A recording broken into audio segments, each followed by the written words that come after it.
자비로우신 주님, 이 시간에도 우리를 향해서 들려주시고자 하는 하나님의 생명의 말씀을 듣게 하여 주시옵소서. 우리의 굳은 마음을 제하여 주시고 우리의 마음을 기경하셔서 그 말씀이 우리 신비의 옥토밭에 잘 뿌리 내릴 수 있도록 주여 긍휼을 베풀어 주시옵소서. 온 세상이 혼란과 두려움 가운데 있지만 우리가 다시 한번 믿음의 주님, 우리를 온전케 하시는 예수를 바라보고 그 주님이 우리 가운데 두신 이 상황 속에서도 여전히 일하고 계시고 치유하시며 통치하고 다스리고 계심을 우리가 믿음의 눈으로 바라볼 수 있도록 인도하여 주시옵소서. 이 시간도 겸손히 하나님의 도우심과 은혜를 구하며 부르짖어 간구하는 기도를 주님 신실하게 응답하여 주시옵소서. 예수님의 이름으로 기도드립니다. 아멘.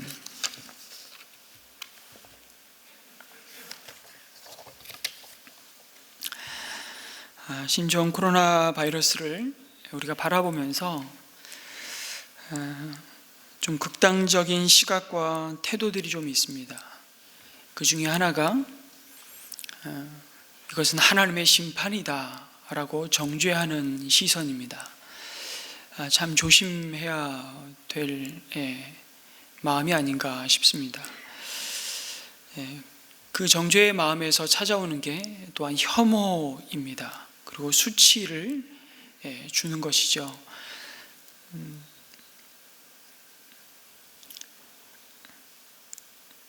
신천지 교인들이 어떤 경로를 통해서 이렇게 급속하게 코로나 바이러스에 감염이 되고 그의 지역사회에 퍼져가는 상황인지는 추후에 좀 더 주도 면밀하게 우리가 파악을 해야 되겠지만 그들 또한 이 바이러스로 인해 고통받고 있는 환우들이고 그들의 치유하심을 위해 우리는 기도해야 할 것입니다. 결코 그것을 심판의 눈으로 또 혐오의 눈으로 바라보아서는 안 되고요. 더더군다나 어저께 또 다른 우리 목회자를 통해서 제가 톡을 한 통 받았는데 이미 중국 유학생으로 학기를 시작하기 위해서 들어와 있는 또 앞으로 들어올 예정이 많은 중국 유학생들이 있습니다. 많게는 7만 명 정도라고 지금 파악이 되는데요. 최근에 이 가까운 대학에 그 대학생들을 섬기는 사역을 목사님이 그 대학이 긴급 조치를 해서 한쪽 기숙사로 중국 유학생들을 다 몰아놓고 그들을 철저하게 지금 이제 통제하고 있는 상황일 수밖에 없는데 바이러스의 전염에 대한 이제 관리를 해야 되는 상황이기 때문에 한면으로는 이해가 되면서도 그 유학생들을 섬기면서 그들이 지금 심적으로도 그렇고 실질적인 생활에 있어서도 엄청난 고통을 받고 있다고 도와달라고, 그래서 필요한 생필품들을 지원하는 또 수건이 좀 많이 필요하답니다. 그래서 수건을 좀 공급해 줄 수 있냐. 제 아내 신학대학원 동기 목사님이 그런 톡을 보내왔습니다. 그런 상황에서 포비아, 그러니까 그 인종에 대한 그런 유럽 국가들에서는 현상들이 나타나고 있고, 이런 점에 있어서 우리가 이런 극단적인 시각과 태도를 굉장히 경계해야 될 필요성이 있고요. 무엇보다도 이런 위기 속에서 고통받는 사람들은 이 땅에 와 있는 이방인들, 객입니다. 지난주에도 말씀을 나눴지만 난민들, 누구보다도 의지할 곳이 없고 의지할 대상이 없는 그들에게 손을 내밀고 그들의 필요를 채우는 것, 그 어느 때보다도 필요한 때인 것 같습니다. 감사하게도 지난주에 제가 설교 가운데 우리 나심 최열미아 선교사님이 국내에 들어와 있는 아프간 난민들을 섬기기 위해서 쉘터를 오픈했고, 상도동에 방은 참 많지만 지붕이 비가 오면 셀 정도로 아주 허름한 주택을 월세로 지금 계약을 맺고 이번 주에 오픈을 합니다. 근데 감사하게도 지난주에 그 말씀을 나눴는데 우리 교회 성도님들 몇 분이 그 쉘터를 방문해서 기술이 있으신 성도님이셨던 것 같아요. 지붕 수리하는 거를 직접 와서 도와주시고 또 섬겨주시고 필요한 것들을 이렇게 채워주셔서 우리 나심 최열매 선교사님이 저에게 톡을 보내주셨어요. 너무 감사하다고. 자기들이 막막했는데 이렇게 도움의 손길들, 그리고 전혀 알지 못하는 우리 전사님이 오셔서 난민들을 섬기는, 사실 이런 쉘터가 한국에 있었냐고 그러면서 자기가 정기적으로 와서 돕겠다고, 이런 기쁜 소식을 또 듣게 되어서 참 감사했습니다. 또 다른 극단은 너무 호들갑 떠는 거 아니냐, 죽으면 우린 다 천국 가는데 왜 이렇게 두려워하고 긴장하고 오늘 주일날 예배를 하나님 앞에 드리는 날인데도 오지도 못하고 이 방송으로 예배를 드리냐라고 생각하는 분들이 계시는데, 그렇지 않습니다. 우리가 마스크를 좀 착용하는 이유도 우리 나 자신을 보호하는 측면도 있지만 이웃을 배려하고 사랑하는 마음, 그리고 긴장하면서 우리가 이 때를 지혜롭게, 뱀처럼 지혜롭고 비둘기처럼 순결하게, 하나님이 이 기회 때에 우리 믿음이 오히려 주님을 더 의지하는 더 순전한 믿음으로 세워져 갈 수 있기를 기도하면서 우리 이 때를 지나가야 됩니다. 그런 점에서 여러분, 오늘 함께 읽은 말씀에 보면 유대 사회에 그 누구보다도 혐오스럽고 수치의 대상이었던 한 여인이 등장합니다. 마가 요한은 25절에서 이 여자가 12해 동안 혈루증을 앓았다고 소개합니다. 말이 12해지. 우리는 지금 코로나 바이러스로 한 2개월 남짓 이 고통을 겪으면서도 너무너무 지금 두려워하지 않습니까? 생각해 보십시오. 그 세월이 호흡이 있어서 살았다고 말할 수는 있으나 죽은 자의 시간이었습니다. 이 여인이 몇 살인지는 이 동일한 이야기를 쓰고 있는 다른 복음서에서도 밝히고 있지 않습니다. 또한 언제 이 정말 몹쓸 질병으로 인한 고통이 시작되었는지, 이 질병의 원인이 뭔지, 이 여인은 결혼은 했는지, 했다면 자녀들은 있는지 상세히 밝히고 있지 않습니다. 그러나 분명한 것은 그녀의 질병이 긴 세월에 걸쳐 그녀의 육체뿐만 아니라 그녀의 마음과 영혼을 철저하게 파괴하였다는 것입니다. 1년도, 2년도 아닌 12년의 세월, 아니 어쩌면 12년이라는 연수는 별로 중요하지 않을지 모릅니다. 그 긴 세월은 이 세상에서 그녀의 존재와 의미를 깡그리 지워버리기에 충분한 세월이었습니다. 이 여인에게 무슨 희망을 찾을 수 있겠습니까? 저는 이 여인의 삶을 묵상할 때마다 참 우리의 의원이 되신 예수 그리스도를 만나지 못한 모든 인생들이 걸어가고 있는 이 절망의 끝을 봅니다. 그리고 절대적인 고독과 소외 속에서 완전히 무너져 있는 이 대표적인 인물이라는 인상을 갖게 됩니다. 여러분, 혈루증은 끊임없이 아래로 피를 쏟아내는 질병입니다. 정상적이고 생리적인 출혈이 아니라 다른 이유로 출혈을 하는 병이죠. 많은 학자들이 말하기를 이 병은 아마 종양이나 성병에 의해 기인된 난치병이었을 것으로 생각합니다. 어쨌든 이 여인은 그 당시로서는 불치병을 앓고 있었던 것입니다. 낫는다는 희망이 전혀 없었습니다. 본문은 이 여자에 대해서 몇 가지 정보를 제공하는데요. 우선 여러 의사에게 보였다고 말합니다. 그러나 고생도 많이 하였다고 증거하고 있죠. 이 얼마나 모순되는 이야기입니까? 많은 의원에게 많은 고생이라. 누가 괴로움과 고통을 받고자 의원을 찾아가겠습니까? 그런데 실제 우리네 인생이 그 모순 덩어리라고 말하고 있습니다. 풀리지 않는 숙제를 끌어안고 한이라 그러죠. 그 한을 가슴에 묻은 채 절망 속에서 비상구를 찾지 못해 탄식하는 인생의 모습입니다. 당시 이러한 혈루증과 같은 이 병의 치료법을 언급하고 있는 유대인의 기록들을 보면 하나같이 말도 안 되는 터무니없는 것임을 확인하게 됩니다. 예를 들면 타조 아래 재를 배조각에 싸서 몸에 묶어 다닌다든지, 흰 암낙이 되변 속에서 발견된 보리알이 효험이 있다든지 하는 이런 치료법 등을 소개하고 있습니다.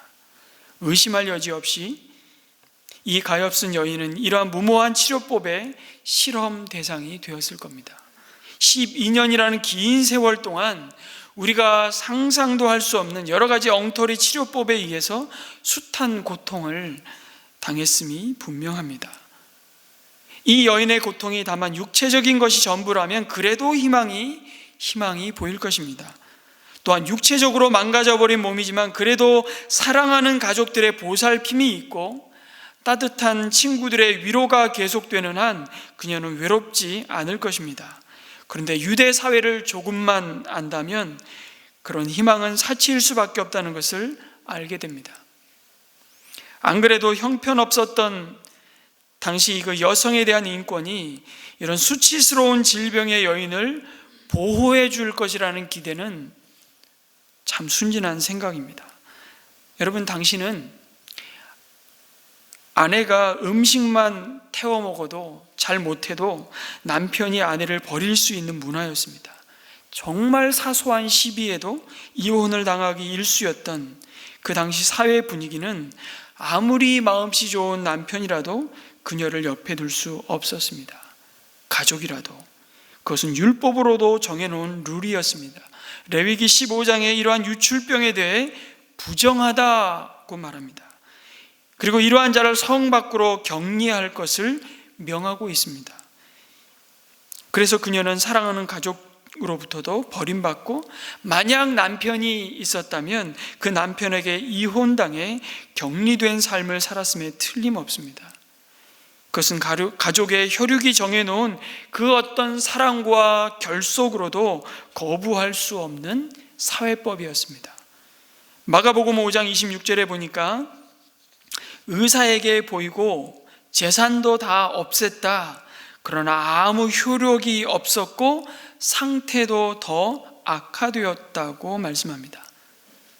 그래도 이 여인은 재력이 있었던 것 같습니다. 많은 의원을 찾았던 것을 보면 처음부터 완전히 방치된 것은 아니었던 것으로 보입니다. 그러나 재산도 다 없앴으나 아무 효력이 없었습니다. 아니, 조그마한 차도는 고사하고 그 병이 더욱 악화되었다고 말합니다. 이 얼마나 기구한 삶입니까? 문제는 이러한 고통이 해를 거듭할수록 그녀 스스로도 그녀를 죽이는 자리로 끌고 간다는 사실입니다. 그것은 그녀가 그녀 자신을 포기하고 더 이상 자신을 소중히 여기지 않는 데까지 나아가는 것입니다. 모든 것을 잃어버리고 모든 것에서부터 단절과 소외를 경험하는 삶, 그 삶은 호흡이 있어 살았다고 말할 수 없는 그 자체로 이미 죽은 사람인 것입니다. 그녀의 질병이 가져온 소외는 어디까지였습니까? 참 무서운 것은 그녀의 고통을 하나님께도 가지고 갈 수 없었다는 것입니다. 우리는 너무 힘들다, 어디가 아프다 그러면 누구에게로 가지고 갑니까? 그래도 하나님께로 가지고 갈 수 있지 않습니까? 자기 자신도 하나님 힘들어요, 고쳐주세요 기도하며 중보기도도 아주 떳떳이 부탁할 수 있지 않습니까? 그러나 이 여자는 그럴 수가 없었습니다. 그녀는 율법이 정해놓은 부정한 자였습니다. 당시 여자들은 하나님의 백성이라면 성전 안에 여인의 뜰까지는 이 여자도 갈 수 있었습니다. 그러나 이 여자는 성전 출입조차 금지되었습니다. 성전을 통해 하나님께 예배할 수 있는 자유까지도 박탈당한 자였습니다. 그리고 더 슬픈 것은 혹시 누군가가 그녀에게 다가왔을 때 그녀는 스스로 나는 부정하다라고 외쳐야만 했습니다. 그러면 그 다가와서 말을 붙이려고 했던 사람이 피하고 달아나는 것이죠. 완전히 버려진 인생이었습니다. 아마도 그녀는 깊은 수치심에 휩싸인 채 스스로 이렇게 되뇌었을 겁니다. 나는 몹쓸 죄인이다. 하나님도 어찌해 볼 수 없는 죄인이요 버려진 자다. 이것이 내 운명이고 이 운명과 처지를 바꾸어 보려는 그 어떤 시도도 이제 부질없는 짓일 뿐만 아니라 하나님까지 모독하는 행위다. 어쩌면 이런 생각 속에서 더 이상 헤어나올 수 없는 절망의 늪으로 자신을 계속해서 밀어 넣었을 겁니다. 결국 깊은 우울증과 대인기피증에 빠져 있었을 것이죠. 제가 지금 소설을 쓰고 있다고 생각하십니까? 더하면 더했지 이 여인이 갖고 있는 고통과 절망은 지금 우리가 상상할 수 있는 것이 아니라는 것을 새삼 느낍니다. 요한복음에 보면 한 맹인의 처지에 대해서 제자들이 예수님께 이렇게 묻습니다. 그가 이렇게 맹인이 된 것이 그 부모의 죄 때문입니까? 아니면 그 자신의 죄 때문입니까? 그 사회가 갖고 있는 질병과 장애에 대한 왜곡된 편견이고 깊은 통념이었습니다. 이것이죠. 저놈은 필경 자기가 지은 죄 때문에 저러한 고통을 겪고 있는 것이야. 더군다나 불치병은 죄인에게 주어진 천벌 아니겠어? 그래서 그들은 죄인의 신분으로 평생을 상처 속에 살아가는 거지, 그렇게 생각했습니다. 질병은 그들에게 내려진 주홍 글씨였습니다. 그런데 소경도, 중풍병자도, 심지어 문둥병자도 예수님께 달려와 자기의 환부를 내보이며 고쳐달라고 아우성쳤지만 이 여인은 지금도 자기 몸 밖으로 흐르는 피를 의식하면서 그것을 감당하기도 지쳤는데, 여러분, 그 수치심을 벗어던지고 다윗의 자손 예수여 나를 불쌍히 여기소서 소리 지르며 나온다는 것은 상상할 수 없는 일입니다. 이런 말이 있습니다. 돈을 잃으면 부분을 잃은 것이고, 건강을 잃으면 행복을 잃은 것이다. 그리고 명예를 잃으면 삶의 의미를 잃은 것이고, 소망을 잃으면 목적을 잃어버린 것이다.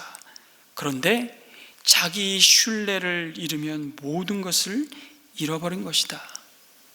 아마 12회를 혈루증으로 고통받아온 이 여인은 수치심과 죄책감으로 타인에 의해서뿐만 아니라 그녀 스스로도 모든 대상을 향해 마음문을 닫았을 것입니다. 자신의 가치와 소중함을 잃어버린 채 욥이 그랬던 것처럼 자신의 태어난 날을 저주하며 주어진 나날을 죽지 못해 보내고 있었을 것입니다.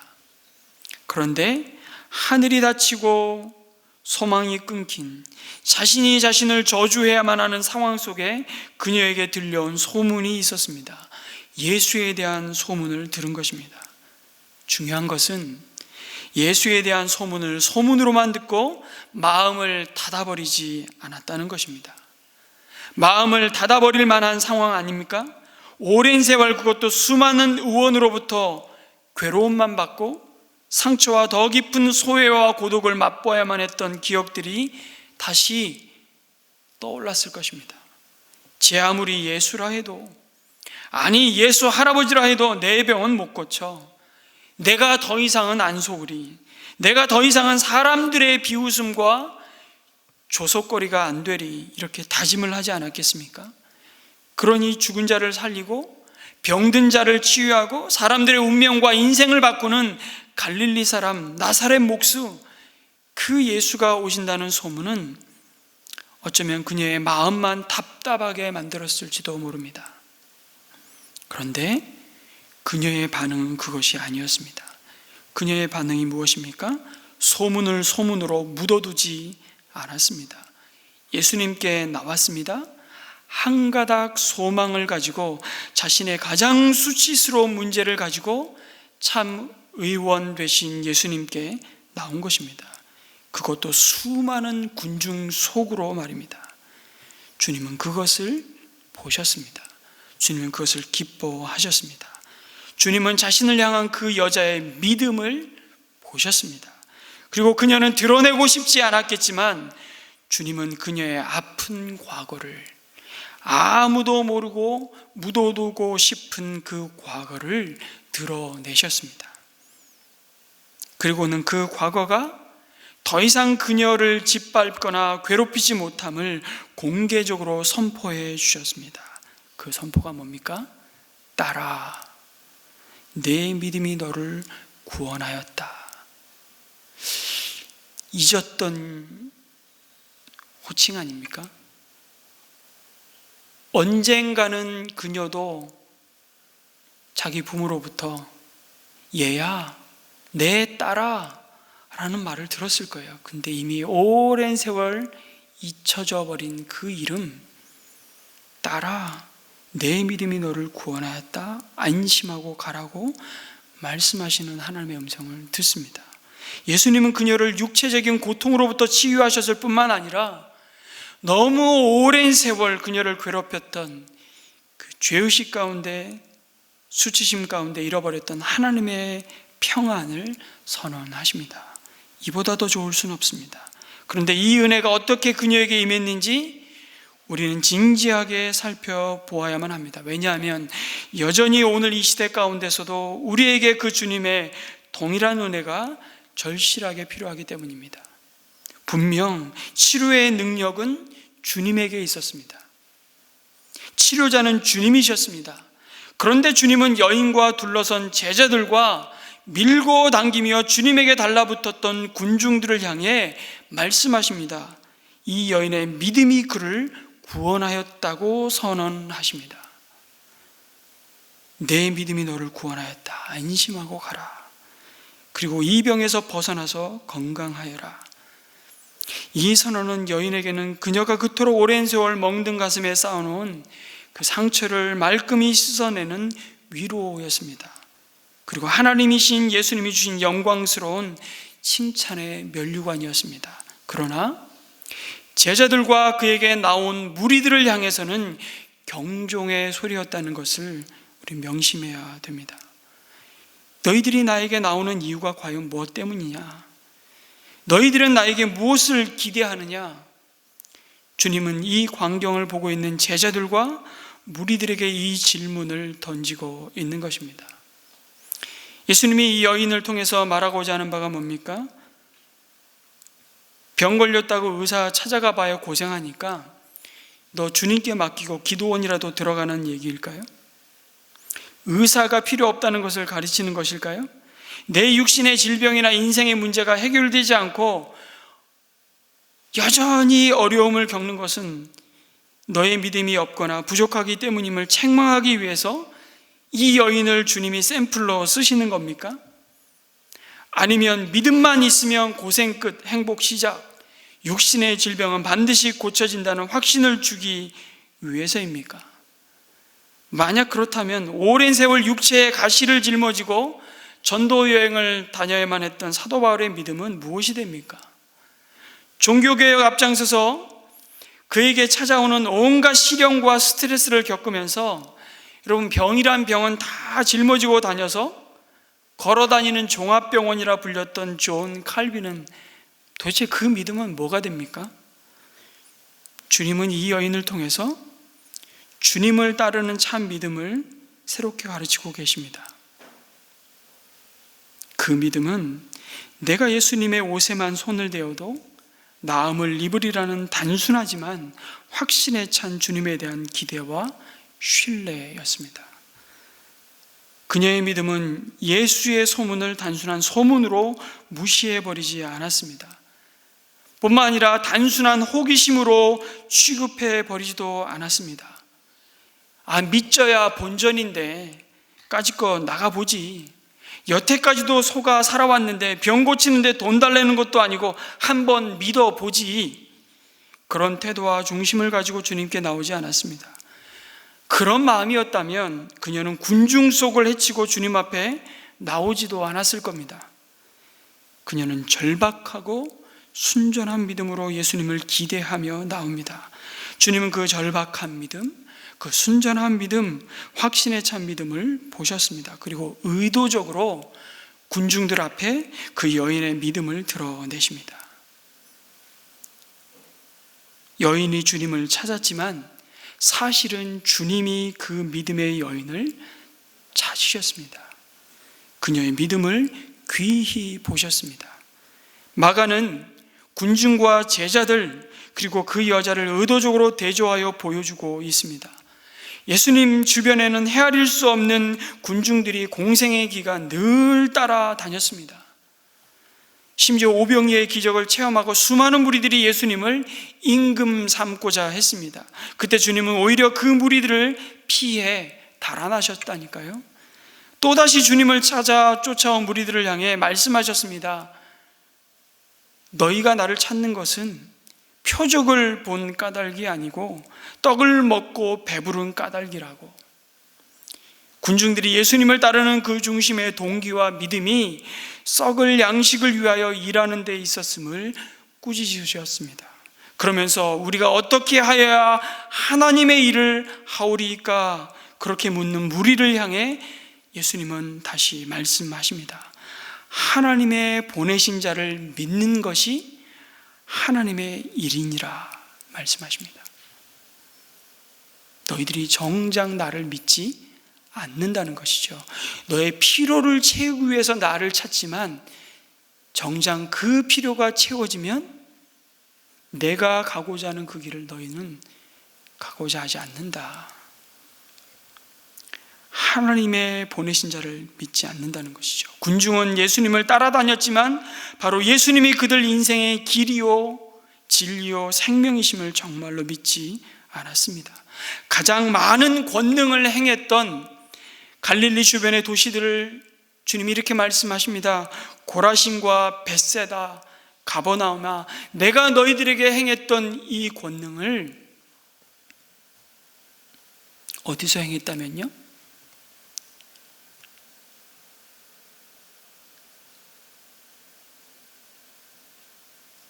불로 유황불로 다 하나님의 심판을 받은 그 도시에 이 권능을 행했다면 회개하고 돌아왔을 것이라고 말씀하지 않습니까? 그러면 제자들은 어떠했습니까? 누가 내 옷에 손을 대었느냐고 주님이 물으시는데 주님을 향해 제자들이 말합니다. 누가는 이 사람을 베드로라고 증거하는데요, 역시 또 안 빠져요. 언제나 안 빠지는 베드로, 마치 예수님을 꾸짖고 답답하다는 말투로 말합니다. 제가 조금 각색해 보겠습니다. 아니, 예수님 참 답답하시네요. 이렇게 무리가 애워싸 미는 것을 보시면서 누가 내게 손을 댔냐고 물으십니까? 내가 됐습니다. 내가. 갈 길 바쁜데 빨리 갑시다. 그래도 지체 높은 회당장 야이로가 딸이 죽어가니 급하다고 말하지 않습니까? 제자들이 볼 때요, 회당장 야이로의 딸을 이번에 예수님이 만약 고치신다면 안 그래도 힘 있는 사람들로부터 미운 털이 박혔는데 이번 기회에 좋은 관계를 가져갈 수 있겠다는 희망을 품었는지도 모르겠습니다. 이번에야말로 우리가 따르는 예수님이 저들도 인정하는 랍비로 등극할 수 있는 절호의 기회라고 생각했는지도 모르겠습니다. 그러니 야이로의 속도 타들어가지만 제자들의 속도 못지않게 타들어갔을 겁니다. 아니, 예수님이 왜 이러고 엉뚱하게 꿈을 대시나. 그런데도 이제 아예 이상한 여자와 대화하시면서 엉뚱한 질문을 자기들에게 하는 예수님을 보니까 짜증이 그냥 확 올라오는 겁니다. 누가복음에 보면 그런 장면들을 더 생생하게 묘사해 두고 있습니다. 베드로의 어투가 그래요. 아직도 베드로와 제자들은 주님을 그들의 수준으로밖에, 그들의 상식으로밖에는 이해할 수 없었습니다. 언제나 주님의 시간표는 그 제자들과 달랐습니다. 왜요? 이 세상을 사는 목적이 다르기 때문이죠. 그러니까 예루살렘 성을 향해서 마지막 십자가를 지시기 위해 올라가는 그 노상에서도 주의 제자들은 네가 크냐 내가 크냐 다투며 싸우며 그 길을 올라갔던 겁니다. 왜냐하면 그들의 주님을 향한 기대가 달랐기 때문이죠. 예수님은 눈에 보이는 힘의 논리가 아닌 믿음의 논리를 따라 사셨습니다. 그랬기에 가던 걸음을 멈추셨고 자신에게 열광하는 군중 대신 한 여인을, 이름 없는 여인을, 그것도 피냄새를 진동하는 부정한 여인을 찾으셨습니다.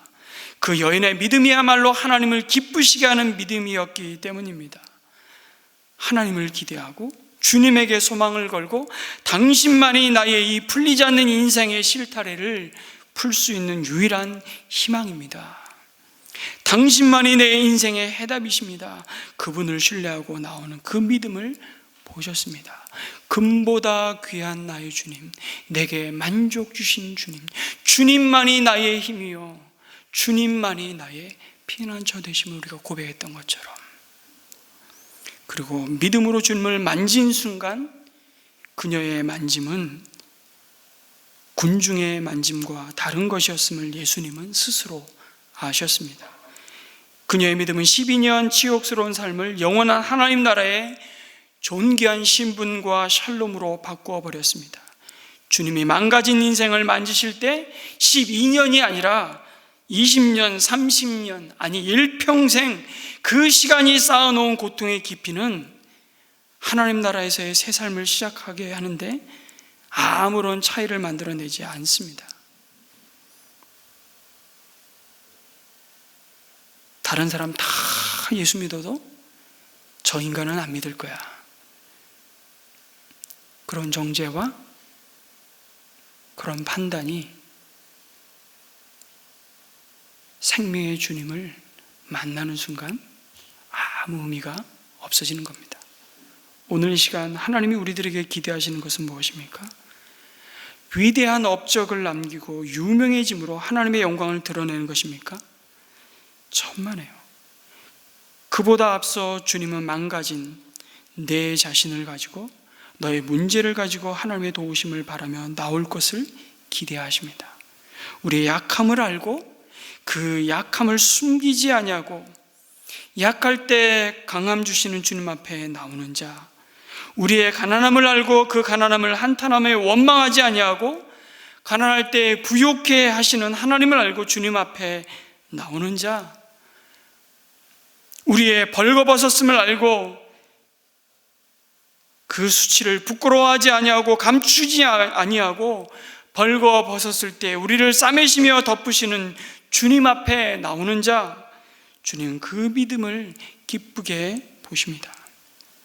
우리 자신은 어떻습니까? 실제로 우리가 가진 문제를 가지고 절박하고 순전한 믿음으로 하나님 앞에 나아가십니까? 오늘도 이 자리, 이 말씀 속에서 내게 말씀하실 주님을 기다리며 기대하십니까? 주님, 오늘 이 말씀으로 나를 바꾸셔야 합니다. 제가 주님의 진리를 기다립니다. 이런 목마른 심정으로 사슴이 시냇물을 찾기에 갈급함같이 주님에 대한 기대를 가지고 말씀을 받아들일 때 인생은 새로워지는 것입니다. 믿음으로 말씀을 받기 때문입니다. 간절한 믿음으로 주님의 은혜를 갈망하며 찾고 있습니까? 그러나 기억하십시오. 주님은 항상 먼저 그러한 자를 이 자리에서 기다리셨고 찾고 계시며 지금도 우리를 향해서 치유하시고 우리가 잃어버린 그 이름, 그 영광스러운 이름을 부르고 계십니다. 따라. 지금 주님은 나를 치료하고 온전케 하시고자 우리를 기다리십니다. 언제나. 그러나 또 한 가지 기억하셔야 할 것이 있습니다. 주님은 언제나 기다리시지만 우리는 언제나 마음만 먹으면 주님께 나아갈 수 있는 것이 아닙니다.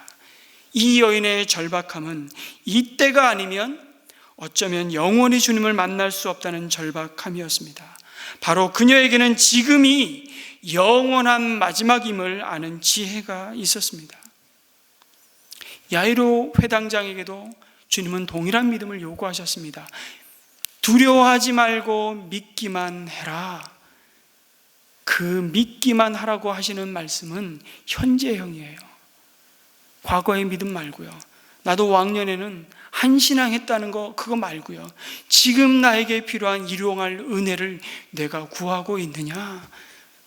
그 믿음 가운데 하나님은 오늘도 우리를 통해서 복음의 능력과 영광으로 일하고 계심을 내가 믿느냐? 이 믿음을 우리에게 요구하고 계십니다. 그것은 그녀가 가진 믿음의 행동이 너무나 잘 설명해 줍니다. 그녀를 만지는 모든 사람까지도 부정하게 만들어버린 병을 가진 그녀였기에 누군가 자기에게 다가오기만 해도 나는 부정하다 부정하다 외쳐야 했던 여인이었습니다. 눈에 안 띄는 것이 서로에게 상처 주지 않고 상처받지 않는 기름을 잘 아는 그녀가 군중을 뚫고 주님에게로 나아가는 것은 그야말로 공포였습니다. 공포. 내가 이러다 맞아 죽지. 또한 사람들의 마음을 지배하는 것은 소위 보편적인 진리 아닙니까? 이 통계적 진리라고 합니다. 10사람 중 9사람에게 속으면요, 나머지 한 사람은 저절로 믿을 수 없게 됩니다. 찾아가 보나 마나가 됩니다. 그래서 사람들은 주님 앞에 나와도 아무런 기대를 하지 않습니다. 다른 곳에서 문제 해결받지 못했기에 하나님 앞에 나와도 별 수 없으리라는 생각의 지배를 받습니다. 그러나 그녀는 믿음의 발걸음을 내딛습니다. 두려웠지만 믿음으로 예수님의 옷자락을 만집니다. 그리고 주님은 믿음으로 나온 인생을 놀랍게 바꾸십니다. 이사야 선지자는 이 하나님의 약속을 이사야 55장 6절에서 이렇게 외쳤습니다. 너희는 여호와를 만날 만한 때에 찾으라. 가까이 계실 때에 그를 부르라. 왜요? 그것은 하나님이 어디 놀러 가시고 멀리 계시거나 안 계실 때가 있어서 그런 것이 아닙니다. 생존하는 이 땅에서 우리 인생은 지금 이 순간이 영원한 마지막을 살고 있기 때문입니다. 지금의 시간밖에 없어요. 문제는 이 세상에서 우리가 영원히 살 것처럼 착각한다는 것입니다.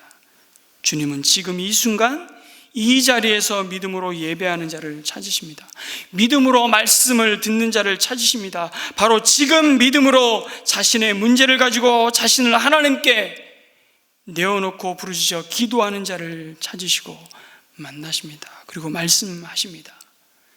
예레미야 33장 2절에서 3절로 이를 행하시는 여호와, 그것을 지어 성취하는 여호와, 그 이름을 여호와라 하는 자가 이같이 이르노라. 너는 내게 부르짖으라. 내가 내게 응답하겠고 내가 알지 못하는 크고 비밀한 일을 내게 보이리라고 말씀하십니다. 믿음으로 찬송하는 자를 찾으십니다. 이 말씀을 묵상하면서 저는 이 찬양을 계속해서 묵상하며 하나님 앞에 찬양으로 올려드렸습니다. 힘들고 지쳐 낭망하고 넘어져 일어날 힘 전혀 없을 때에 조용히 다가와 손잡아 주시며 나에게 말씀하시네.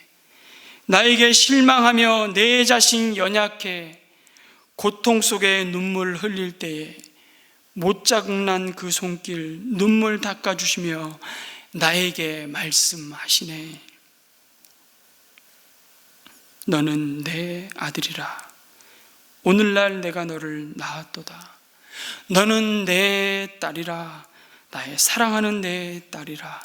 언제나 변함없이 너는 내 아들이라, 내 딸이라.